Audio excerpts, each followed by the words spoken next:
Hey guys, welcome back to my channel.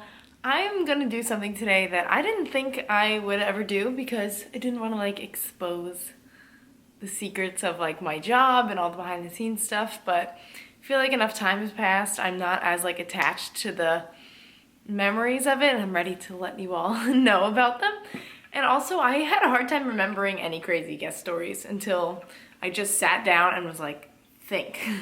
There were so many crazy ones. Like there's never a normal day. I don't even know what normal is in Disney, but I'm gonna tell you about some of the craziest guest stories that I have experienced while working in Epcot, especially in Spaceship Earth.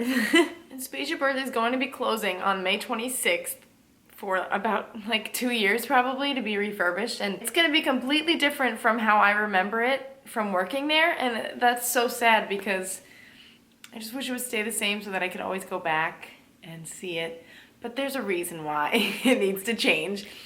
And, you know, a lot of things just need to be updated. Like, we are way past Steve Jobs creating Apple, if you know what I'm talking about.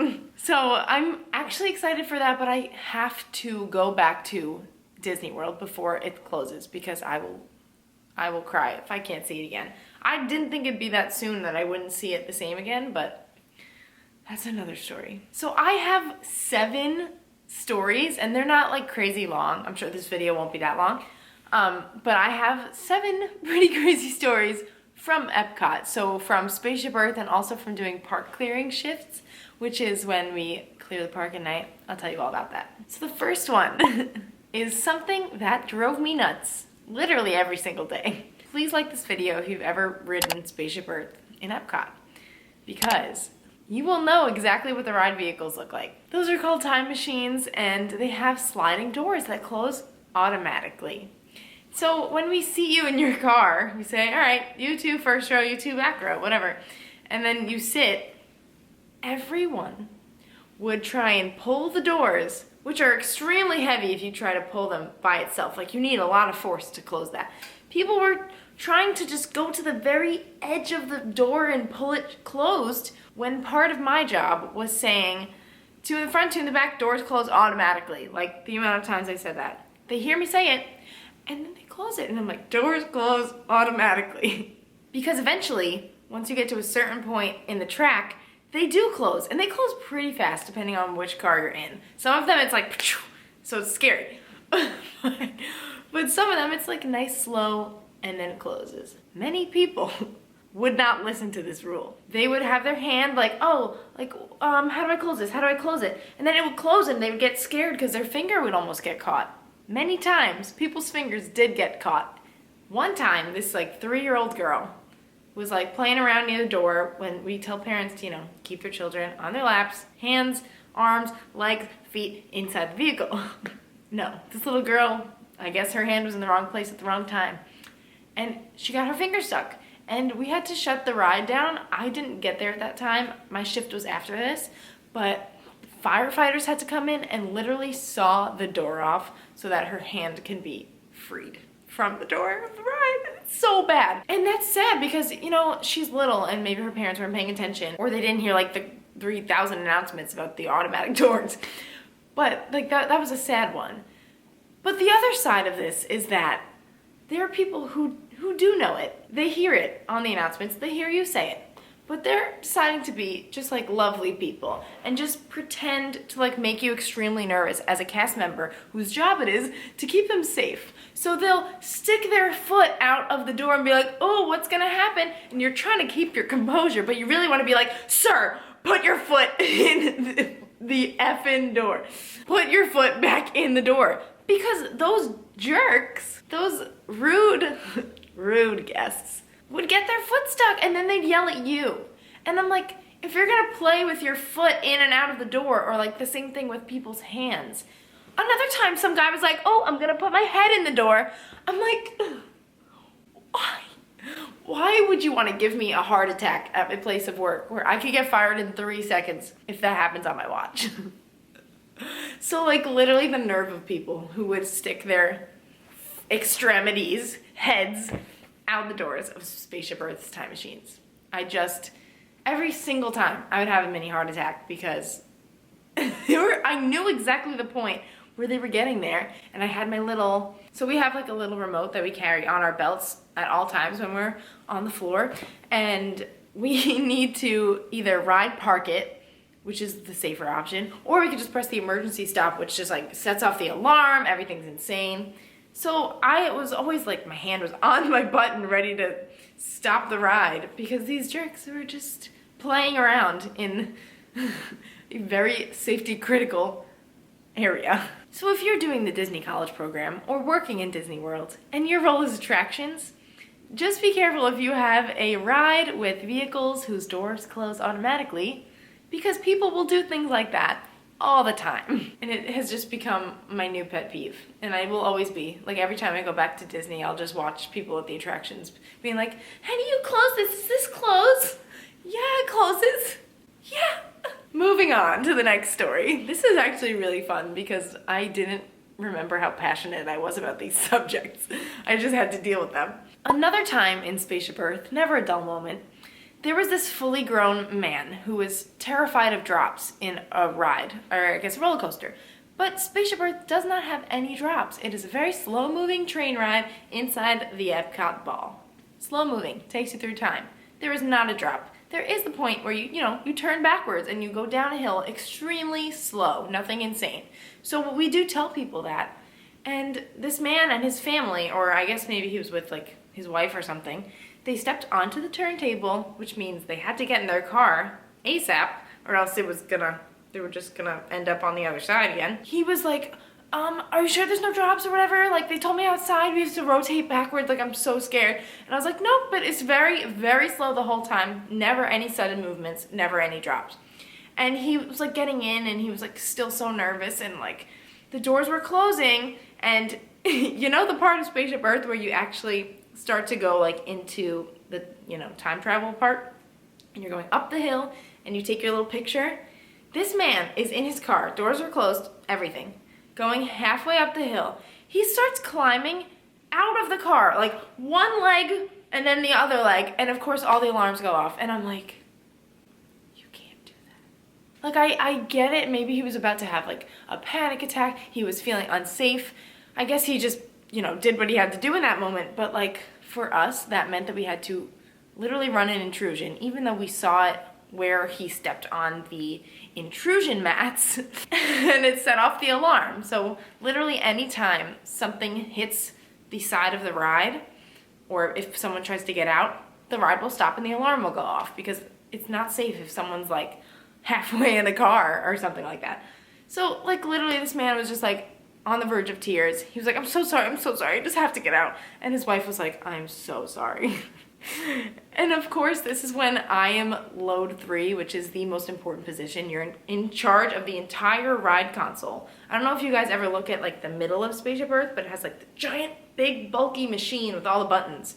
That was my job, to control it. And if something like that happens, you have to like restart the whole ride and everything, because it's an emergency stop, and that's what kills the ride over time, is all those emergency stops, because the ride is not made to stop that quickly. It needs to take its time to stop, or else it breaks, which happened all the time too. I'm sorry, I keep touching my hair. I'm just passionate about this. Something else that's so fun that we had to deal with in Spaceship Earth was Code V, which I'm sure you can guess what that is. I'll put it right here if you can't, because I don't want to say it. If this bothers some of you guys, just skip this whole part. The amount of times Code V would happen on the ride is insane, because we're in Epcot and people love to drink around the world, which is honestly one of the best parts about Epcot, is just like all the countries, all the drinks, blah, blah, blah. So fun. But then they'll be done in the countries. They've had a full day of drinking around the globe, and they come into Spaceship Earth at like 8:50, right before we close. They miss the fireworks. They don't even care about the fireworks. And they get in the ride.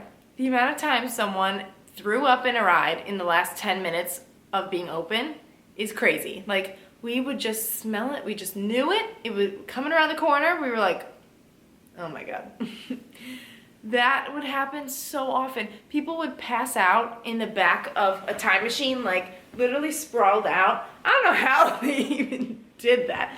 But it is like a 13-minute ride, so I guess you can just doze off if you're comfy and drunk.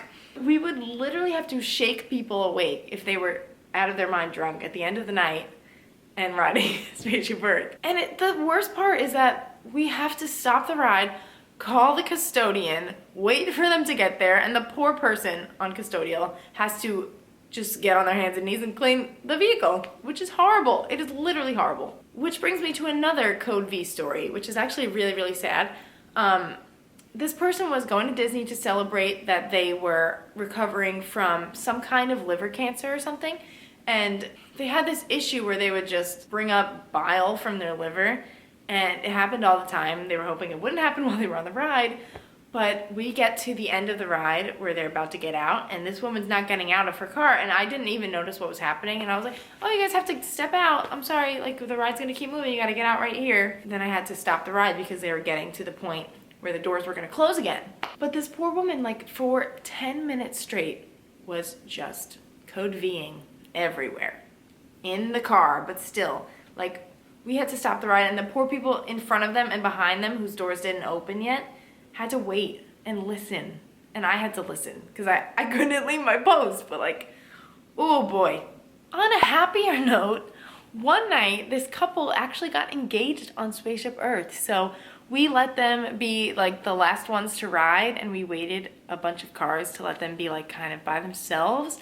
And it was so sweet. And I was not even inside to see it happen. I was outside, but I don't even know how he did it. I think he literally just proposed while the ride was going.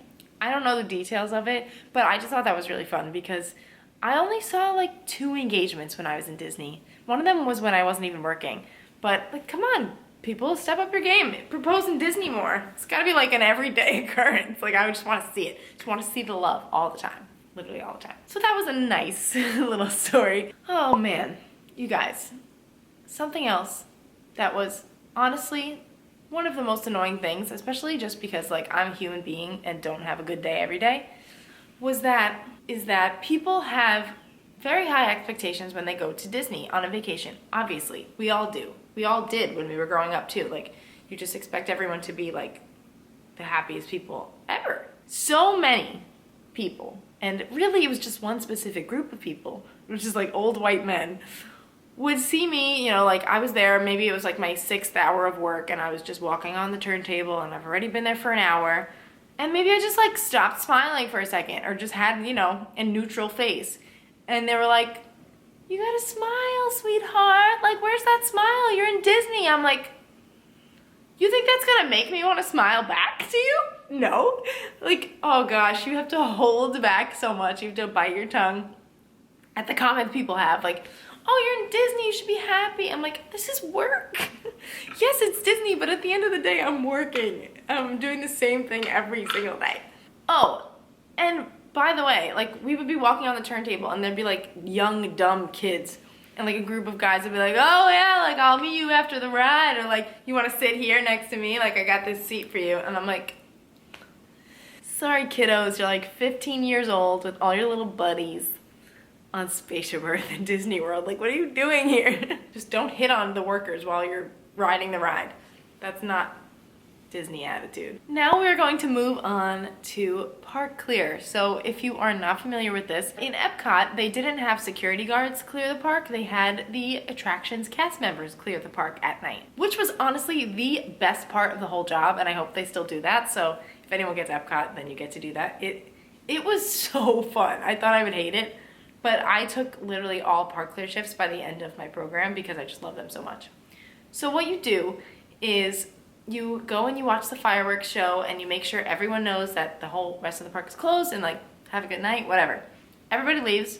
Then like an hour later, you go and you make sure everyone is out of all areas of the park. I miss it so much. Like, that just makes me so excited to think about. Because we started in America and then we split up in teams of 2 in each country, all around, and then all the way into Future Worlds and all the way to the entrance of the park.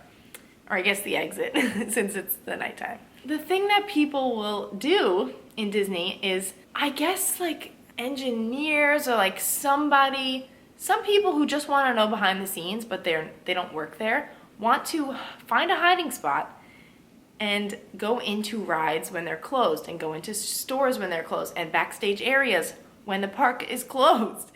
And they're obviously not allowed to do that, and that's why we have that job, to clear the areas. So, you know, like we had to check every bathroom stall, every restaurant, behind corners, in alleyways, and they even gave us high-powered flashlights so we could check all of the bushes in like the countries and everywhere, like bushes, the flower beds, any place that you think people could hide, we had to check. Because people do hide, or people are passed out drunk on a bench or on the ground. It's crazy. Nobody tells you this stuff. One time I was clearing the park and there were guests hiding. I don't know if you guys know this part of Epcot, but the African Outpost, which is just like a little mini country area. Can't call it a country because it's a continent, but it's the African Outpost and they have like soft serve ice cream. But there's a lot of rock formations around that part, and people were hiding on top of the rocks, but like laying flat. And we were like, oh, what are you doing? Like, the park's closed, like, have a good night. And they're like, oh, okay. And we have to escort them to the exit every time we find people, just to make sure they don't, you know, scurry away to another off-limits location. Boy, oh boy, people are insane. Like, I don't know what they want to accomplish by hiding and staying afterwards. Like, ooh, oh my God, we're in Disney and nobody else is here. Like, maybe sometimes we didn't check that thoroughly and somebody was like, Spider-Man on like the toilet or something. I don't know. But we had to open every single door, so I don't think so. People are just wild, and if you have the pleasure of working in any of the parks or probably any of the hotels too, you're gonna have probably very rude guests, very, I don't even know, mostly rude guests, kind of clueless guests, and just people that will literally make you think, what is humanity? Like, who are these people coming? Oh, one bonus story is that literally one time I was standing in front of Spaceship Earth and people were like, we can't see the castle. Where's the castle? I'm like, come on, we're in Epcot. Like, what? What? So on that note, guys, this was fun. Maybe my memory will spark some more crazy stories because there's definitely more where that came from. I hope you laughed a little bit at this video, and it was just nice to rant on all of the things that I've been holding inside for like a full year. I'm gonna be doing a video with my boyfriend Tony in the next couple of days, and we're gonna be answering questions about long distance relationships during the DCP. So if any of you are still watching this video and have questions about relationships and all of that, please comment them down below. And if you're watching this like a week from the day I posted it, the video is probably already up. So check it out. And give this a like, and please subscribe if you enjoy this content. I just love Disney so much, and the more time that passes that I'm there, the more I just want to be back. That's literally how they do it. They like plant something in your brain that like releases a chemical in the amount of time that you've been away, and it just gets stronger until you go back. Anyway, I'm literally rambling like crazy, and this video is probably kind of long. So thanks, guys. I'll see you in the next one. Bye!